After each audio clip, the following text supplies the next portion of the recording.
이달 21일부터 학교 안전법 개정안이 본격 시행됩니다.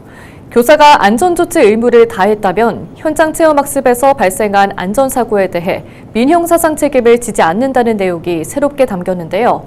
그런데 안전조치 기준이 모호해 현장에서는 우려의 목소리가 커지고 있습니다. 보도에 송하영 기자입니다. 지난 2022년 학교 현장 체험학습으로 강원 속초에 도착한 초등학생 A양. 버스에서 내린 뒤 줄 맨 뒤쪽에 있던 A양은 주차를 위해 앞으로 이동하던 차와 부딪혔고 이 사고로 끝내 숨졌습니다. 재판에 넘겨진 초등학교 교사는 지난 2월 업무상 과실치사 혐의로 금고 6개월에 집행유예 2년을 선고받았습니다. 재판부는 인솔교사가 주의 의무를 다하지 않아 학생이 사망에 이르렀다고 판단했습니다. 이 사고로 현장 체험학습 안전사고 관리에 부담을 느낀 교사들이 현장 체험학습을 지연하거나 취소하는 사례가 잇따랐습니다. 성분 관련해서는 효과가 없지는 않죠.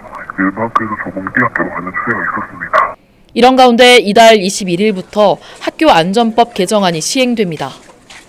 학교장과 교직원이 학생에 대한 안전사고 예방과 안전조치 의무를 다한 경우 법적 책임을 지지 않는다는 조항이 마련됐습니다. 또 필요한 경우 인솔교원 외에 보조인력을 배치할 수 있다는 내용 등이 담겼습니다. 교육활동 과정에서 발생하는 사고에 대해 교원들의 책임 부담을 합리화하기 위해서입니다. 그런데 현장 반응은 차갑기만 합니다. 안전조치에 대한 명확한 면책 기준과 규정이 명시되지 않아 교사 보호 취지에 맞지 않다는 겁니다. 또 광역단체 조례로 보조인력 배치 기준과 방법 등을 정해야 하는데 이마저 기준이 모호하다는 지적이 제기됐습니다. 전남의 경우 보조인력의 기준이 구체적이지 않는 데다 보조인력의 역할이 누락돼 현장 혼란을 가중시키고 있다는 비판이 나오고 있습니다. 앞으로 시행령이나 교육부 지침으로 명확하게 담겨져 있지 않은 이상 체험학습의 그 교사의 책임을 법적으로 물을 것이냐 안 물을 것이냐 그 부분은 해소가 안 된 상황이다라고 이렇게 말씀드릴 수 있습니다.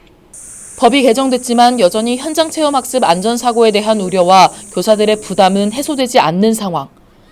아이들의 추억 쌓기를 지켜줄 어른들의 고민이 깊어야 할 시점입니다. 헬로티비 뉴스 송하영입니다.